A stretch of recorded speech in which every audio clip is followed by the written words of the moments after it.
அனைவருக்கும் வணக்கம். மீண்டும் ஒரு அணில் வருவல் பார்ப்போமா ஃப்ரெண்ட்ஸ்? பார்ப்போமா?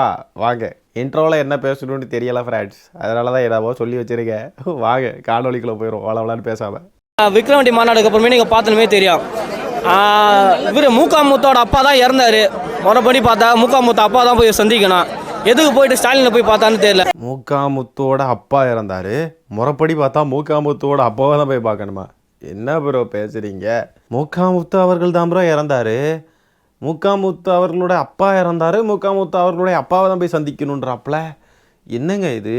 ஐயோயோ, பைத்தியம் பிடிக்க வச்சுருங்க. இவனுங்க பேசியிருக்கானுங்க இல்லையா, இது வரைக்கும் இவனுங்க கட்சி ஆரம்பித்ததுலேருந்து இந்த மாதிரி பேட்டி கொடுக்குறானுங்க, இன்டர்வியூஸில் பேசுகிறானுங்க. அது போக இவனுங்க பல ஆக்டிவிட்டீஸ் பண்ணியிருக்கானுங்க.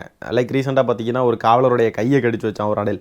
இந்த மாதிரி எல்லாத்தையும் ஒரு கம்பைலேஷனாக ரெடி பண்ணி ஒரு காணொலியாக போட்டால் அந்த காணொலி நீங்கள் முழுசாக பார்த்து முடிக்கிறப்போ உங்களுக்கு பைத்தியம் முடிச்சிருக்கும். அந்த அளவுக்கு பேசுவானுங்க, நமக்கு பாதி புரியாது. நம்ம அதை வந்து லைட்டாக என்ன தான் பேசியிருக்கானுங்கன்னு பார்க்க போனோம்னு வைங்களேன், நமக்கு பைத்தியம் பிடிச்சிரும். அந்த மாதிரி தான் இவனுங்க பேசுகிறானுங்க. உலக மக்களை நல்லா காப்பாற்றுவாருன்ற ஒரு நம்பிக்கை இருக்குது. அவரு தான் இனிமேல் எப்பவுமே இல்லை, இப்போ மட்டும் இல்லை, எப்பவுமே அவர் இந்த உலகத்துக்கு அவர் தலைவராக இருக்கணும், முதலமைச்சராக இருக்கணும். இப்போ மட்டும் இல்லை, எப்போவுமே அவர் இந்த உலகத்துக்கு தலைவராக இருக்கணுமா? அதாவது என்ன மீன் பண்ணுறாங்கன்னா, இப்போவும் அவர் இந்த உலகத்துக்கே உலகத்துக்கு தலைவரா முதலமைச்சராக இருக்கணுமா? இப்போ அவர் என்ன முதலமைச்சரா? உலகத்துக்கு முதலமைச்சரா? ஓ, சீஃப் மினிஸ்டர் ஆஃப் இந்தியாவிலேருந்து இப்போது சீஃப் மினிஸ்டர் ஆஃப் வேர்ல்டுக்கு போயிட்டீங்களா? சூப்பர். விதவிதமாய் வித்தியாசமாய் மட்டும் தான் நீங்கள் சொல்கிறீங்களா? ஏன் கட்சான்னு சொல்லி யாரும் பேச மாட்டீங்க. அங்கே போராட போனதே நாங்கள் சாராய கடை உடைக்க தான் போகும்போது, அந்த சாராய கடையை உடைக்கும் போது எங்களுக்கு பாதுகாப்பு கொடுத்து கூட்டணும். அப்போ எங்களை அதை தடுக்கக்கூடாதுன்னு எங்களை தடுக்க வச்சு தான் தள்ளி போகும்போது வாயில் பட்டிருக்கும். அதுக்காக கடிக்கிறதும் கடிக்க மாட்டாங்க. அந்த கடிச்சு வச்ச அணில் இருக்கு இல்லையா, காவலருடைய கையை, அது கடிச்சு வச்சது வந்து அந்த காவலருடைய கை வந்து இப்படி போயிடுச்சு, அணிலுடைய பல்லு தெரியாமல் பட்டுருச்சு. இவங்க டேரெக்டாக சாராய கடையை அடிச்சு உடைக்க போனாங்களாம். இவங்களுக்கு பாதுகாப்பு கொடுத்துருக்கணுமா? ஒரு அரசியல் கட்சி செயல்பட வேண்டிய லிமிட் என்னன்றது கூட தெரியாத தற்குறிகளாக இருக்கானுங்க பாருங்க. போராட்ட வடிவத்தில் போராட்டம் பண்ணி இப்போ அந்த கடையை வந்து அகற்றணும் அப்படின்னு சொன்னால் போராட்டம் பண்ணணும். அதுக்கேற்ற சட்ட போராட்டங்களோ அது அரசியல் ரீதியாக தான் இருக்கணும். டேரெக்டாக போய் ஹார்ம் பண்ணுறது, டேரெக்டாக போய் அடிக்கிறது, டேரெக்டாக போய் அடித்து நொறுக்கிறது, இதெல்லாம் வந்து ஒரு அரசியல் கட்சியுடைய வரம்புக்குள்ளே வராது. இதை பண்ணுறதுக்கான உரிமை அந்த அரசியல் கட்சிக்கு கிடையாது. அது எந்த அரசியல் கட்சியாக இருந்தாலும் சரி. இவனுங்க இந்த மாதிரி இருக்கானுங்க பாருங்க, இதுதான் பிரச்சனையே. இது மாதிரி தான் இவனுங்களுக்கு எதிராக யாராவது பேசித்தாங்க, இவனுங்களுக்கு பிடிக்கல அப்படின்னு சொல்லிட்டா அவங்கள வந்து பர்சனல் அட்டாக் பண்ணுறது, நேரில் எங்கேயாவது பார்த்தா அவங்கக்கிட்ட சண்டைக்கு போகிறது, இதுக்கெல்லாம் வந்து இவனுங்களுக்கு உரிமையே கிடையாது. அரசியல் ரீதியாக யாராவது நம்மளை எதிர்க்கிறாங்க, இல்லை நமக்கு பிடிக்காத ஒரு விஷயம்னு சொன்னால் அதை அரசியல் ரீதியாக தான் அணுகணும், அதை சட்டப்படி தான் அணுகணும். அதை விட்டுட்டு எல்லாத்தையும் இவனுங்க கையில் எடுத்துகிட்டு நம்ம தான்டா பெரிய இது அப்படின்னு சொல்லி நினச்சிக்கிட்டு செயல்படுறதுக்கு முயற்சி பண்ணுறானுங்க. அப்படி பண்ணுறப்போ தான் மாட்டி பிடிக்கிறானுங்க. அதுலேயும் பாருங்கள், காவலருடைய கையை கடிச்சு வச்சுருக்கானுங்க. நம்ம முதலமைச்சர் அவர்கள் ரொம்பவே பெருந்தன்மையான ஒரு மனிதராக இருக்கிறதுனால தான் இவனுங்கெல்லாம் தப்பிச்சுக்கிட்டு இருக்கானுங்க. இதுவே ஜெயலலிதா அம்மா ஆட்சியில் இருந்திருந்தா யோசிச்சு பாருங்கள், இந்த மாதிரிலாம் அணில் குஞ்சு இந்த மாதிரி கையை கடிச்சு வைக்கிறது, இந்த மாதிரி வேலையெல்லாம் பார்த்துட்டு தான் இருக்கேன்னா வேறு மாதிரி நடந்திருக்கும். முதல்ல இந்த கட்சியே வந்திருக்காது, அவங்கெல்லாம் இருந்திருந்தாங்கண்ணா இந்நேரத்துக்கு. கடிச்சு வைக்கிறதையும் கடிச்சு வச்சுட்டு எப்படியெல்லாம் ஜஸ்டிஃபை பண்ணுறாங்க பாருங்க. வேணும்னு கடிச்சு வச்சுருக்க மாட்டாங்களாம். அந்த காணொலியை பார்த்தீங்கன்னா தெரியுங்க, அப்படியே தேடுறாங்க, கையை தேடி தேடி கையை பிடிச்சி அப்படியே கடிச்சு வைக்கிறாங்க. ஏதோ ரொம்ப ஃபேவரட்டான ஒரு ஃபுட்டை அப்படியே கையில் பிடிச்சி அப்படியே அப்படியே அப்படியே ஆர்வத்தோடு கடித்து சாப்பிட்ற மாதிரி கடிக்கிறான். எங்கே கொஞ்ச நேரத்துக்கு அந்த காவலர் கையை அப்படியே வச்சுருந்தாருன்னா கடித்து இழுத்துருப்பான்னு நினைக்கிறேன். இவனுங்க கிட்டலாம் போய் பேட்டி எடுக்கிறதே ஆபத்து தான். எங்கே மைக்கை கடிச்சு குதறிடுவானுங்களோ என்னமோ யாருக்கு தெரியும். அதான் கவனமாக இருக்கணும் இவனுங்க கிட்டலாம். நிறைய பேர் யார் விம்சார் சரி விம்சாரும் சரி அவர் தான் சிஎம்மா வரணும்னு எல்லாரும் முடிவு பண்ணிட்டாங்க. விம்சார் பண்ணாங்களா? விம்சார் என்ன? யார் விம்சா பண்ணாலும் சரி, யார் விம்சா பண்ணாச்சாச்சா? என்னையா இது தமிழை போட்டு கொல்றீங்களாடா டேய்? விம்சா பண்ணாங்களா? விம்சா நல்லா ஜல்ஜா பண்ணாங்க, ஜல்ஜா. விம்சாவா? என்ன விம்பார் அந்த விம்மா? பாத்திரங்கள் பளபளக்க விம்பார்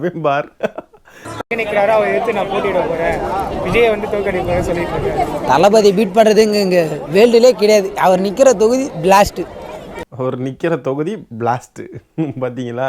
எங்கள் தளபதி ஒரு இடத்துக்கு வந்தாலே அந்த இடம் ஃபுல்லாக ஸ்தம்பிச்சிரும். எத்தனை பேர் சாவானே தெரியாது. எங்கள் தளபதி ஒரு தொகுதியில் நிற்கிறாருன்னா அந்த தொகுதி பிளாஸ்ட் அப்படின்றானே. எப்போ பார்த்தாலும் கலவரம் பண்ணணும், யாரையாவது அடிக்கணும், வெட்டணும், குத்தணும், அப்யூஸ் பண்ணணும், மார்க் பண்ணணும், பிளாஸ்ட்டு இதிலே தான் இருப்பானுங்க போல். ஒரு மாதிரிப்பட்ட ஒரு வன்முறை கும்பலுங்க இவனுங்க. பேசுகிற லாங்குவேஜும் டேர்ம்ஸும் கடிச்சு வைக்கிறது. பேப்பர் இல்லாத படிக்க ஒரே தலைவர் வந்து தளபதி விஜய் அவர்கள். ஒரே கூட்டத்தில் எல்லாத்தையும் வந்து பேச முடியாது. இன்னும் நிறைய விஷயங்கள் வந்து இருக்குது. நிறைய எது சார் பேப்பர் இல்லாமல் படிக்கக்கூடிய ஒரே நபர்? அவ்வளோ பெரிய A4 சீட்டை நீங்கள் பார்க்கல. மதுரை விஜய், சோழவந்தான் விஜய், அந்த விஜய் இந்த விஜய்னு படித்ததெல்லாம் அப்படியே அப்படியே அவ்வளோ ஜூம் அவுட்டில் இருந்தால் கூட கண்ணுக்கு அவ்வளோ பளிச்சுன்னு தெரியுது. அந்த அளவுக்கு பெருசாக டைப் பண்ணி கொண்டு வந்து படித்ததெல்லாம் உங்களுக்கு தெரியாது. இப்போ பாண்டிச்சேரியில் பேசுகிறப்ப கூட பஸ்ஸு மேலே ஏறி அதில் ஒரு இது வச்சு அந்த இது பேப்பரை ஹோல்டு பண்ணுற ஒரு இதை வச்சு அதில் கிளிப்பை வச்சு படித்ததெல்லாம் உங்களுக்கு தெரியாது. இந்த பாஜக சங்கிகள் தான் பொய் சொல்கிறதுக்கு கொஞ்சம் கூட தயங்க மாட்டானுங்க. அவனுங்களோட மோசமாக இருக்காங்க பாருங்கள். கொஞ்சம் கூட மூஞ்சில் ஒரு இதுவே இல்லை. அது என்ன சொல்ல, நம்ம அது பொய் சொல்கிறோமே அப்படின்ற ஒரு சின்ன கில்ட்டு கூட இல்லை பாருங்களேன். அப்படியே அவர் பாட்டுக்கு பேப்பர் இல்லாமல் படிக்கக்கூடிய ஒரே தலைவர். அவ்வளோ பெரிய A4 சீட்டாக பண்டிலாக எடுத்துகிட்டு வந்து படிப்பாப்புல. இந்த ஒவ்வொரு ஊருக்கும் பிரச்சாரம் பண்ண போகிறேன்னு அந்த எம்மா வாகனத்தில் போனப்பலாம் பாக்கெட்லேருந்து எடுத்து படித்து பேசினாப்புல. ஆட்டோ ஃபுல்லாக டிவிக்கே உங்கள் விஜய்ன்ட்டு அடிச்சிருக்கீங்க. அவ்வளோ பிடிக்குமா அவரை?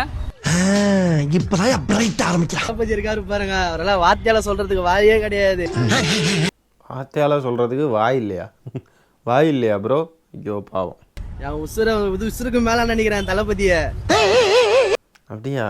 ஏன், எதுக்கு உசுருக்கு மேலே நினைக்கிறீங்களா? ஏன் தெரியலையே.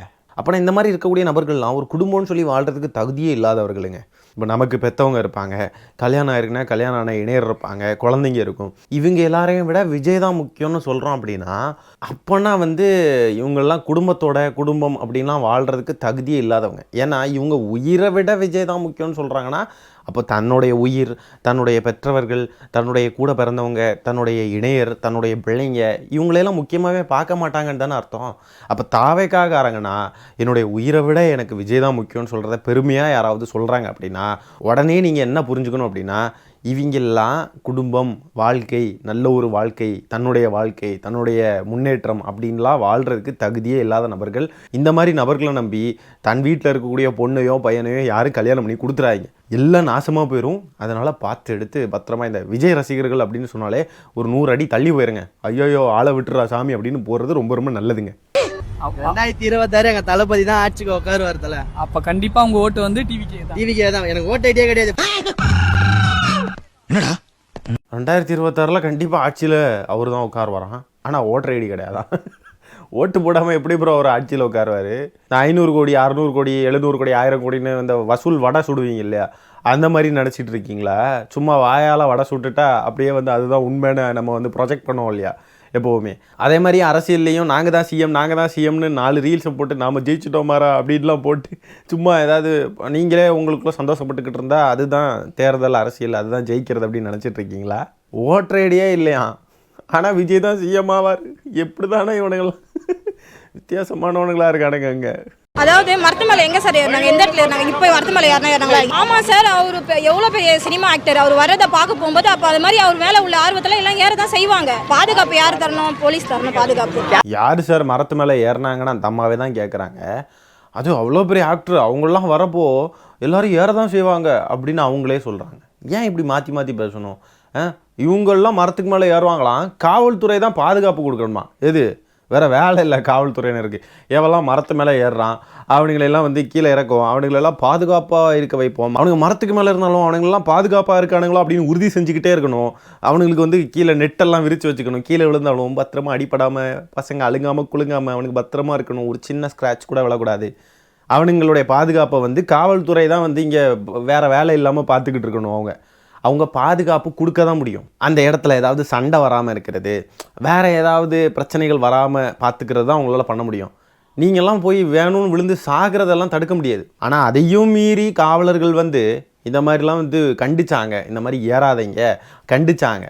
அதை மாதிரி நிறைய பேர் சுருண்டு விழுந்தப்போ காவல்துறையினர் உள்ளே புகுந்து ஹெல்ப் பண்ணாங்க, நிறைய ஹெல்ப் பண்ணாங்க. அதெல்லாம் தான் பண்ண முடியும். காவல்துறையினர் மனசாட்சியோடையும் அவங்களுடைய வேலையில் என்னெல்லாம் இருக்கோ அதையும் தான் பண்ண முடியும்.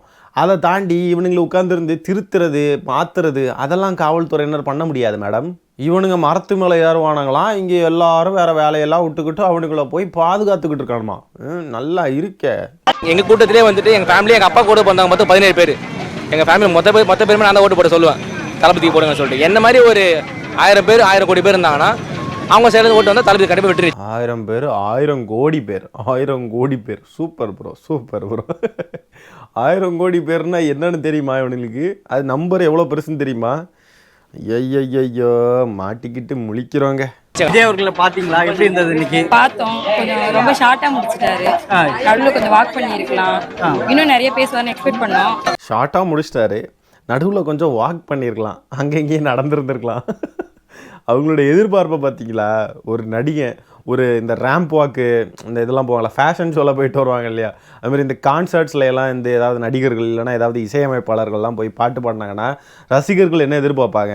அவங்க ஜஸ்ட் அங்கே நின்று சும்மா பாடிக்கிட்டு போனால் நல்லா இருக்காது.